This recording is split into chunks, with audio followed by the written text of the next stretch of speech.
А тоа е многу честа тема која што отвараат луѓе кои што би сакале да ги стават во таква категорија еден куп луѓе од своето опкружување и дали толку фреквентно и толку често се јавува таа психопатска девијација, односно психопатија кај луѓето кои што не опкружуваат, до кој степен распространета, па процентуално процентот не е многу висок, меѓутоа само за да им објасниме на луѓето како изгледа една психопатска девијација со елементи на криминогена структура на личност, нели таквите луѓе најчесто завршуваат во поправни установи,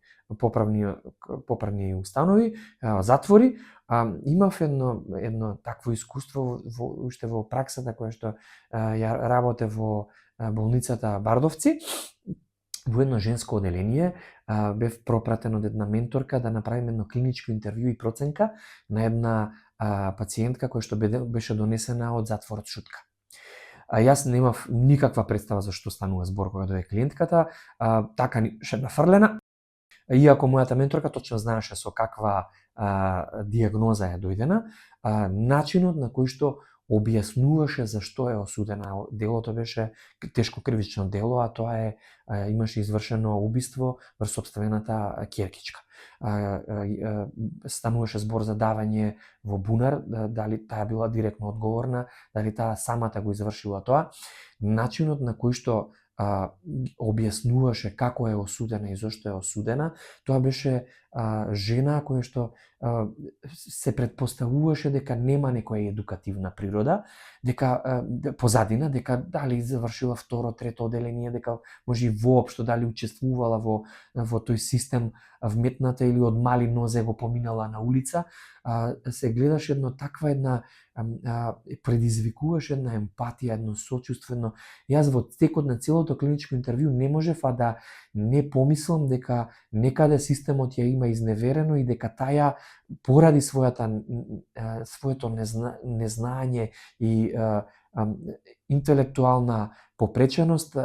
тешко се вклопила и не сакајки завршила во една таква поправна институција. Секако од голема полез беше менторката која што знаеше точно за каква структура станува збор, која што ме извести дека конфронтацијата во тие нејзини објаснувања дека таја ништо не знаела, дека судиката навлегла во судницата и судиката рекла како ќе се произнесеш по ова дело и виновна или невиновна, и она не ни знаела што тоа значи, па не сакајки рекла виновна, па тоа значело дека си го признала делото и поради тоа ја осудиле. И јас помислив дека стварно жената не знаела основна терминологија и дека не сакајки е осудена. Меѓутоа тука беше мојата менторка да ја прекине и да рече чекај малку, па тука не е само на основа на сопствен исказ, тука се и доказите кои што се принесени нели пред тоа, кои што не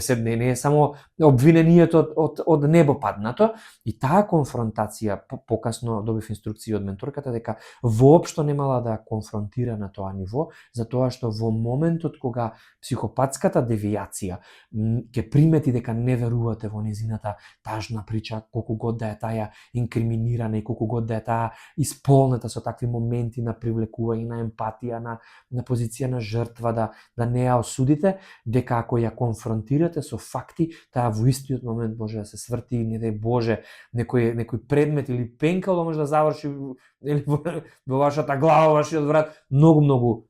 страшна ситуација. Тоа беше моето прво искуство. Така отприлика изгледаше на психопатска девијација со криминогена структура која што има едно криминално минато историја.